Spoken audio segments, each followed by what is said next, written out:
الله أكبر الله أكبر. أشهد أن لا إله إلا الله. أشهد أن محمدا رسول الله. حي على الصلاة حي على الفلاح. قد قامت الصلاة قد قامت الصلاة. الله أكبر الله أكبر. لا إله إلا الله.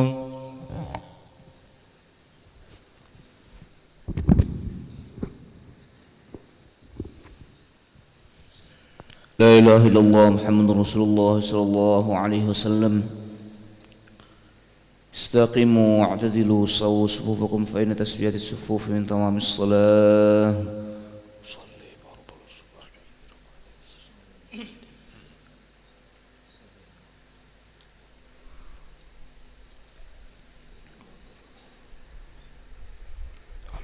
الله أكبر.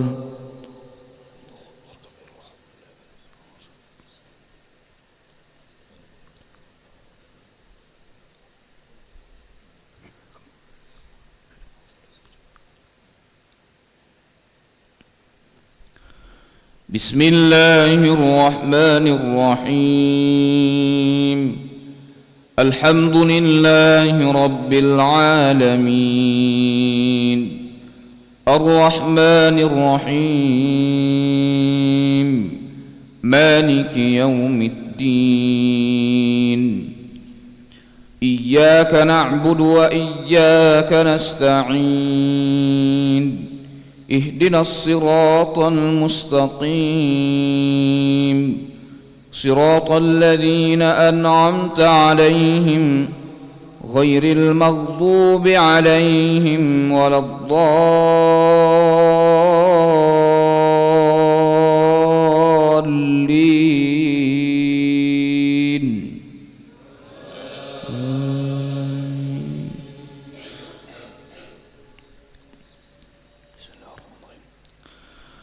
يا أيها الذين آمنوا كونوا قوامين بالقسط شهداء لله ولو على أنفسكم أو الوالدين والأقربين.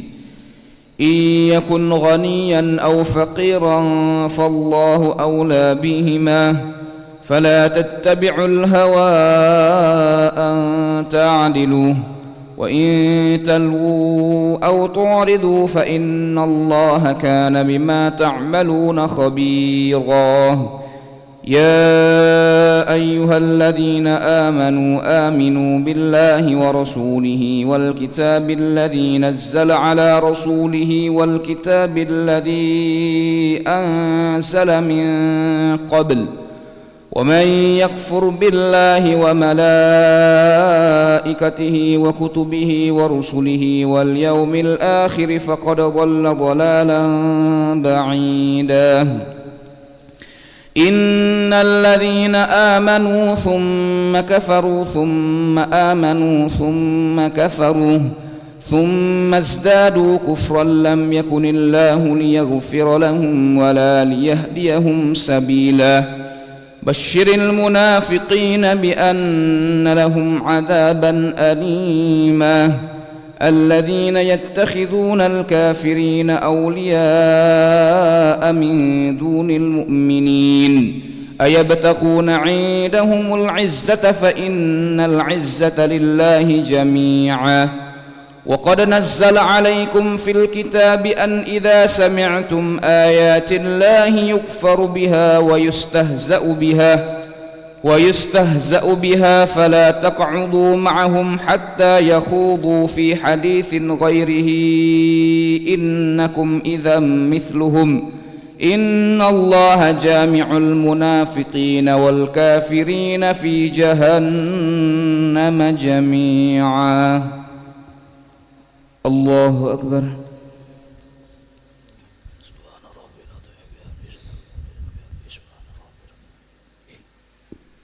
سمع الله لمن حمده. ربنا لك الحمد.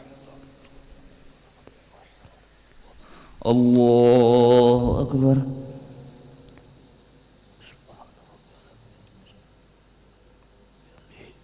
الله أكبر.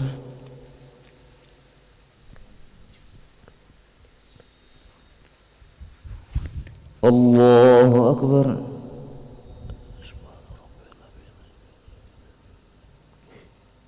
الله أكبر. بسم الله الرحمن الرحيم.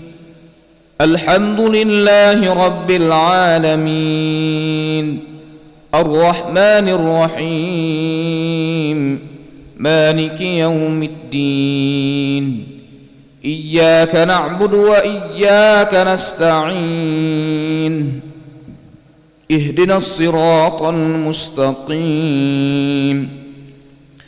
صراط الذين أنعمت عليهم غير المغضوب عليهم ولا الضالين.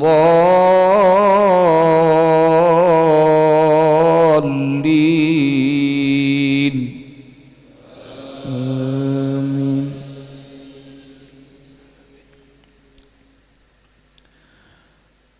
الذين يتربصون بكم فإن كان لكم فتح من الله قالوا ألم نكن معكم، وإن كان للكافرين نصيب قالوا ألم نستحوذ عليكم ونمنعكم من المؤمنين، فالله يحكم بينكم يوم القيامة ولن يجعل الله للكافرين على المؤمنين سبيلا.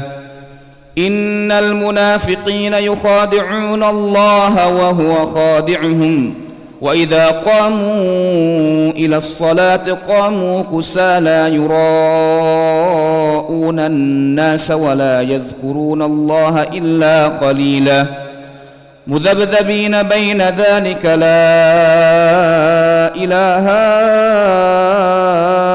هؤلاء ولا إله هؤلاء، ومن يضلل الله فلن تجد له سبيلا. يا أيها الذين آمنوا لا تتخذوا الكافرين أولياء من دون المؤمنين، أتريدون أن تجعلوا لله عليكم سلطانا مبينا. إن المنافقين في الدرك الأسفل من النار ولن تجد لهم سبيلا. إن المنافقين في الدرك الأسفل من النار ولن تجد لهم نصيرا. إلا الذين تابوا وأصلحوا واعتصموا بالله وأخلصوا دينهم لله فأولئك مع المؤمنين، وسوف يؤتي الله المؤمنين أجرا عظيما. ما يفعل الله بعذابكم إن شكرتم وآمنتم وكان الله شاكرا عليما. الله أكبر.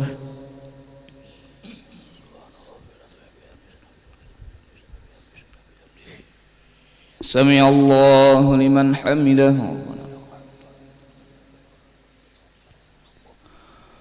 اللهم اهدنا فيمن هديت، وعافنا فيمن عافيت، وتولنا فيمن توليت، وبارك لنا فيما أعطيت، وقنا واصرف عنا برحمتك شر ما قضيت، إنك تقضي ولا يقضى عليك إنه لا يذل من واليت ولا يعز من عاديت، تبارك ربنا وتعالى نستغفرك ونتوب إليك.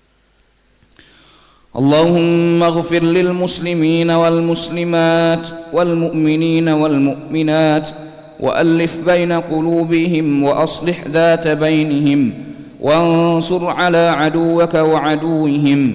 اللهم أعز الإسلام والمسلمين، وأهلك الكفرة والمشركين، ودمر أعداءك أعداء الدين. اللهم انصر إخواننا المسلمين المستضعفين في فلسطين. اللهم ثبت إيمانهم، وأنزل السكينة على قلوبهم، ووحد صفوفهم، واجمع كلامهم على الحق في أرضهم، وصلى الله على سيدنا محمد النبي الأمي وعلى آله وصحبه وبارك وسلم. الله أكبر.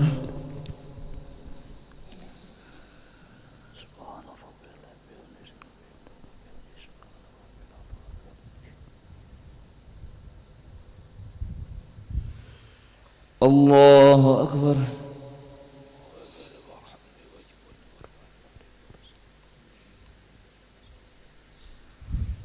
الله أكبر.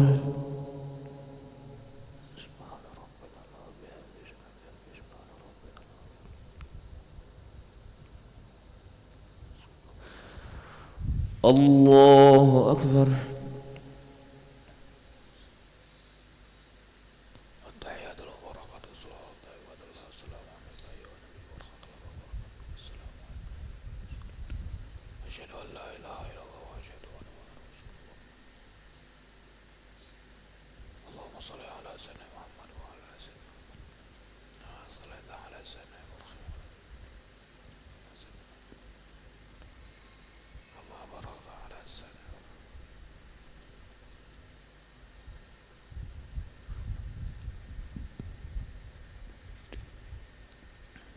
السلام عليكم ورحمة الله. السلام عليكم ورحمة الله.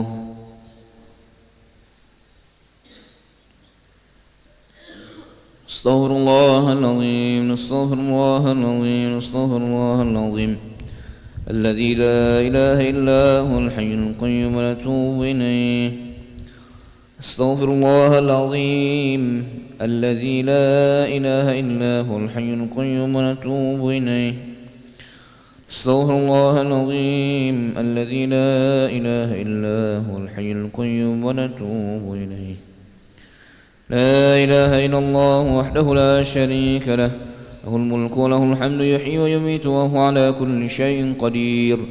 لا إله إلا الله وحده لا شريك له، له الملك وله الحمد يحيي ويميت وهو على كل شيء قدير. لا إله إلا الله وحده لا شريك له، له الملك وله الحمد يحيي ويميت وهو على كل شيء قدير. ولا حول ولا قوة إلا بالله العلي العظيم. اللهم أجرنا من النار. اللهم أجرنا من النار. اللهم أجرنا من النار. اللهم أجرنا من النار. اللهم أجرنا من النار. اللهم أجرنا من النار. اللهم أجرنا من النار السالمين. اللهم أنت السلام ومنك السلام وإليك يعود السلام. حينا ربنا بالسلام وأدخلنا الجنة دار السلام. تبارك ربنا وتعاليت يا ذا الجلال والإكرام. وإلهكم إله واحد لا إله إلا هو الرحمن الرحيم. الله لا إله إلا هو الحي القيوم لا تأخذه سنة ولا نوم، له ما في السماوات وما في الأرض. من ذا الذي يشفع عنده إلا بإذنه، يعلم ما بين أيديهم وما خلفهم، ولا يحيطون بشيء من علمه إلا بما شاء. وسع كرسيه السماوات والأرض ولا يؤوده حفظهما وهو العلي العظيم.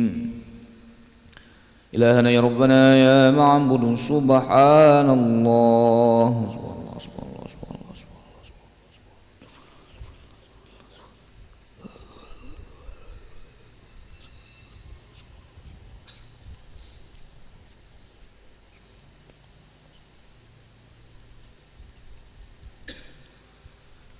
سبحان الله وبحمده يا كريم دائما أبدا الحمد لله.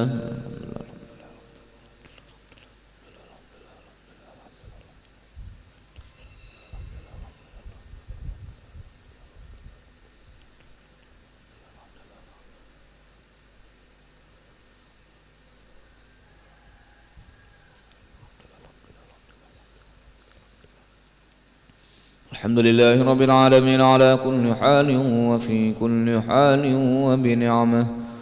الله أكبر.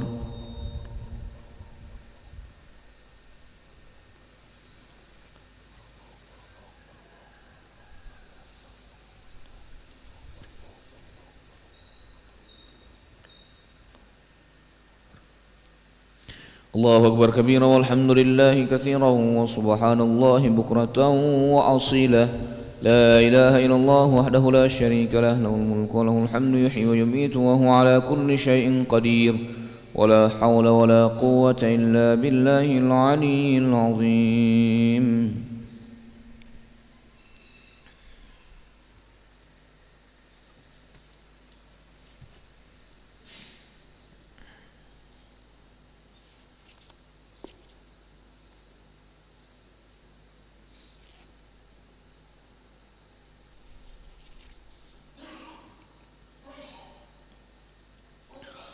Bismillahirrahmanirrahim.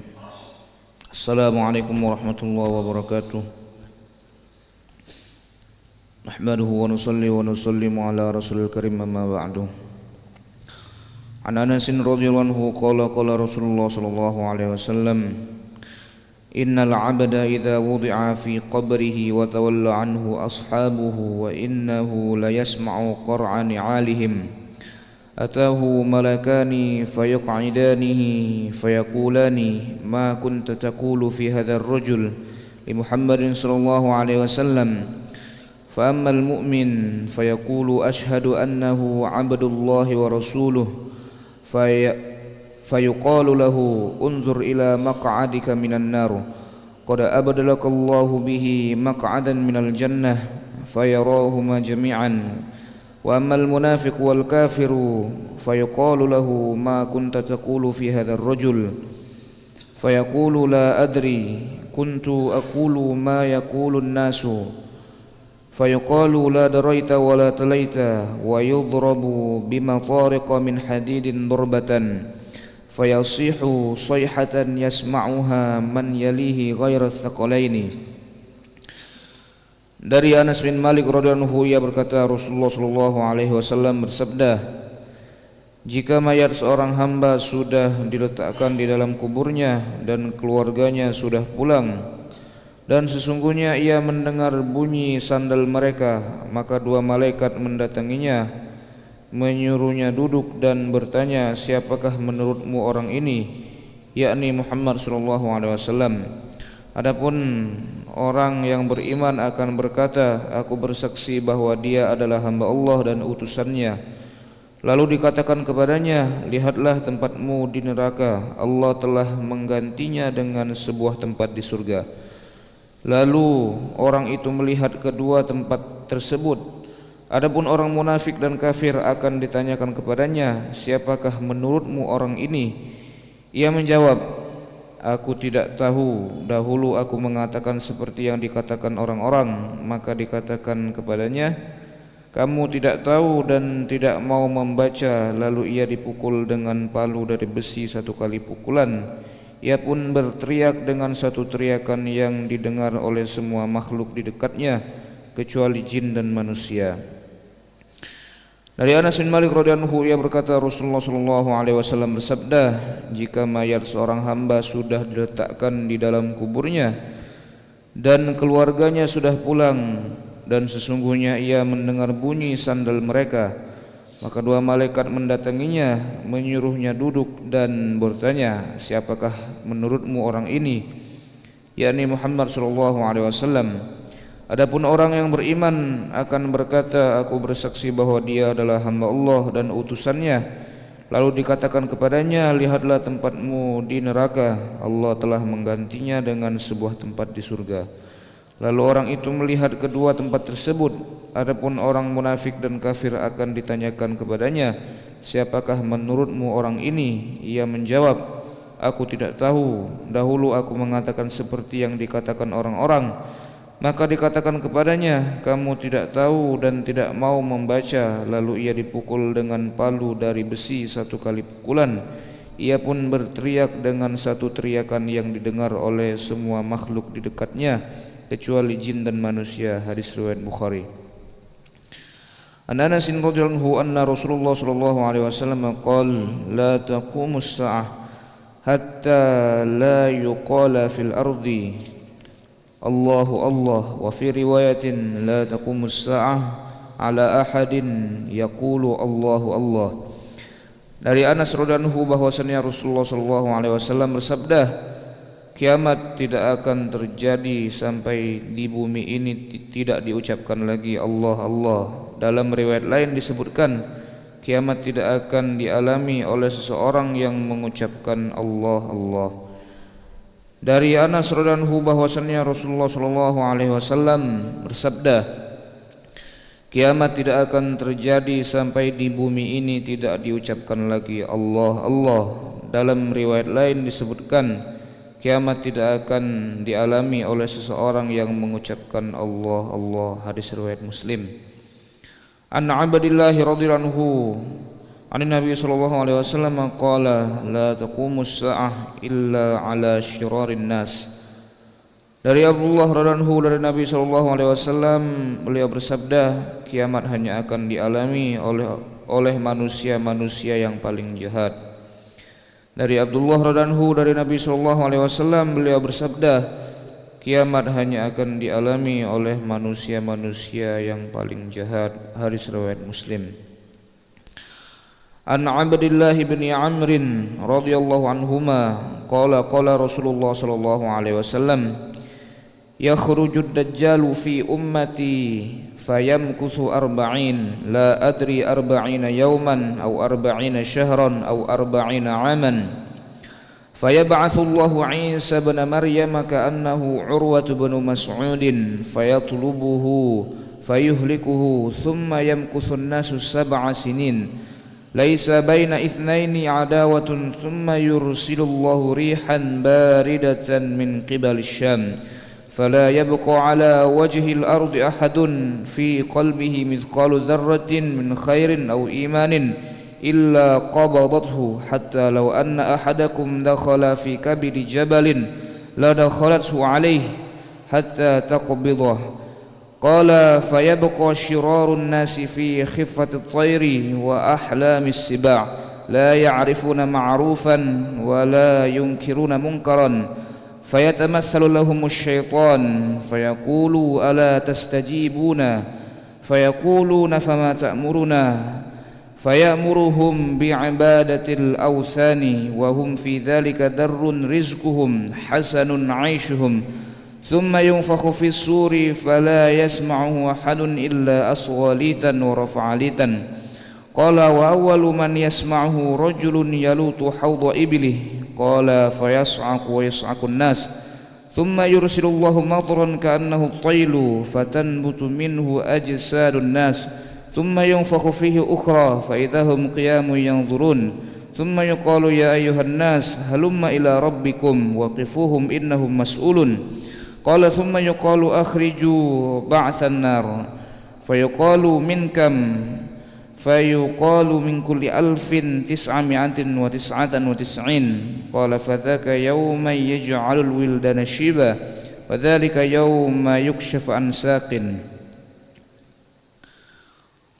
وفي رواية فشق ذلك على الناس حتى تغيرت وجوههم فقال النبي صلى الله عليه وسلم من يأجوج ومأجوج 999 ومنكم واحد.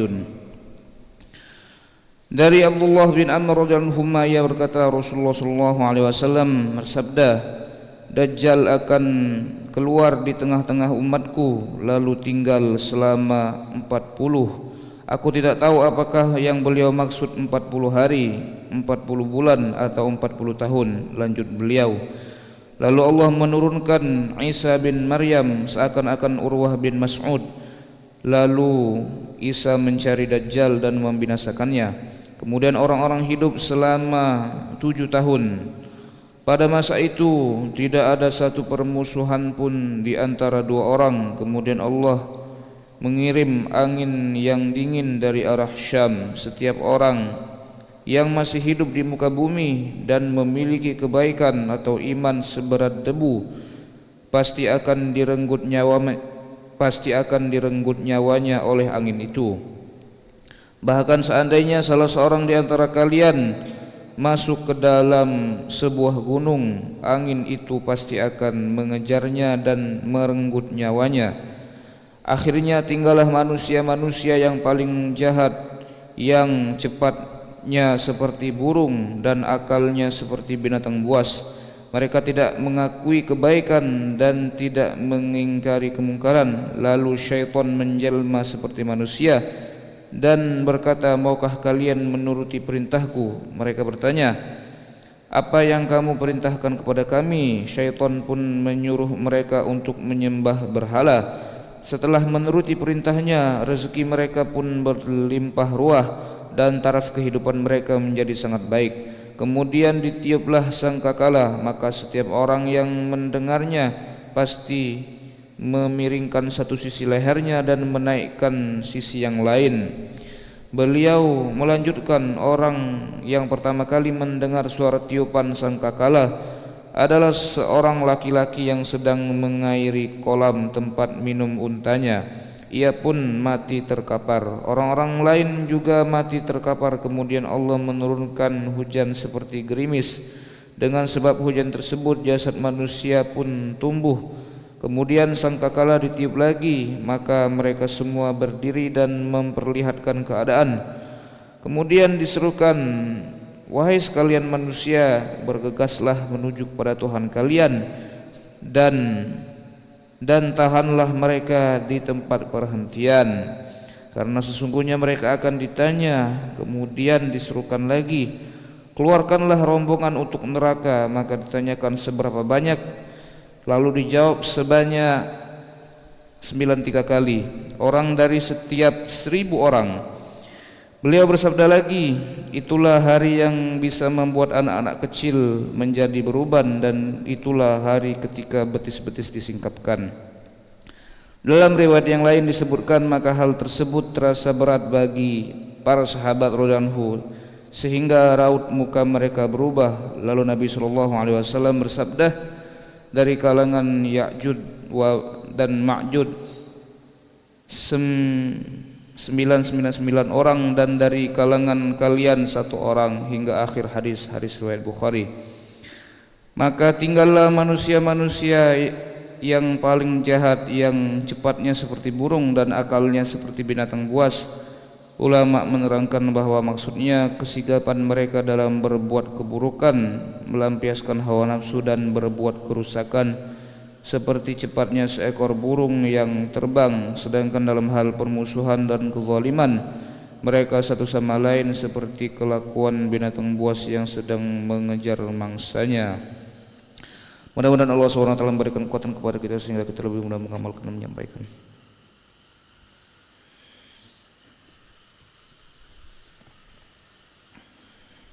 أعوذ بالله من الشيطان الرجيم. بسم الله الرحمن الرحيم. الحمد لله رب العالمين حمدا الشاكرين حمدا الناعمين حمدا يوافي نعمه ويكافئ مزيده.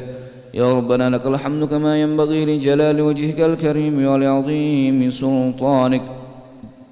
اللهم صل وسلم وبارك على سيدنا محمد وعلى آل سيدنا محمد كما صليت وسلمت وباركت على سيدنا إبراهيم وعلى آل سيدنا إبراهيم في العالمين إنك حميد مجيد. اللهم إن قلوبنا ونواصينا وجوارحنا بيدك لم تملكنا منها شيئا، فإذا فعلت ذلك بنا فكن أنت ولينا واهدنا إلى سواء السبيل. اللهم آت نفوسنا تقواها وزكها أنت خير من زكاها أنت وليها ومولاها إنك على كل شيء قدير وبالإجابة جدير. اللهم طهر قلوبنا من النفاق وأعمالنا من الرياء وألسنتنا من الكذب وأعذنا من الخيانة، فإنك تعلم خائنة الأعين وما تخفي الصدور. يا عالم ما في الصدور أخرجنا يا الله من الظلمات إلى النور.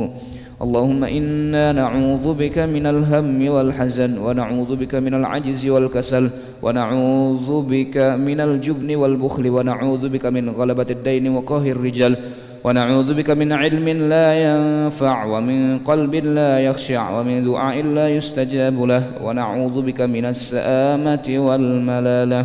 اللهم لا سهل إلا ما جعلته سهلا، وأنت تجعل الحزن إذا شئت سهلا. اللهم يا ميسر يسر، يا مدبر دبر، يا مسهل سهل.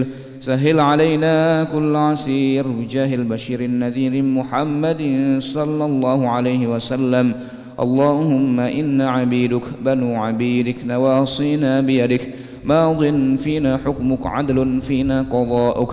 أسألك اللهم بكل اسم هو لك سميت به نفسك أو علمته أحدا من خلقك أو أنزلته في شيء من كتابك أو استأثرت به في علم الغيب عندك أن تجعل القرآن العظيم ربيع قلوبنا وشفاء صدورنا وجلاء أحزاننا وهمومنا وغمومنا وسائقنا وقاعدنا إلى رضوانك وإلى جنتك جنة النعيم. ربنا ظلمنا أنفسنا وإن لم تغفر لنا وترحمنا لنكونن من الخاسرين. ربنا إننا سمعنا مناديا ينادي للإيمان أن آمنوا بربكم فآمنا. ربنا فاغفر لنا ذنوبنا وكفر عنا سيئاتنا وتوفنا مع الأبرار. ربنا وآتنا ما وعدتنا على رسلك ولا تخزنا يوم القيامة إنك لا تخلف الميعاد. ربنا إنك جامع الناس ليوم لا ريب فيه إن الله لا يخلف الميعاد. ربنا اغفر لنا ولإخواننا الذين سبقونا بالإيمان ولا تجعل في قلوبنا غلا للذين آمنوا ربنا إنك رؤوف رحيم. ربنا اجعلنا مقيم الصلاة ومن ذريتنا ربنا وتقبل دعاء. ربنا آتنا في الدنيا حسنة وفي الآخرة حسنة وقنا عذاب النار. صلى الله على سيدنا محمد النبي الأمي وعلى آله وصحبه وبارك وسلم. بفضل سبحان ربك رب العزة عما يصفون وسلام على المرسلين والحمد لله رب العالمين. سبحان الله بحمده سبحانك اللهم بحمدك نشهد أن لا إله إلا أنت نستغفرك وأتوب إليه. تقبل الله منكم.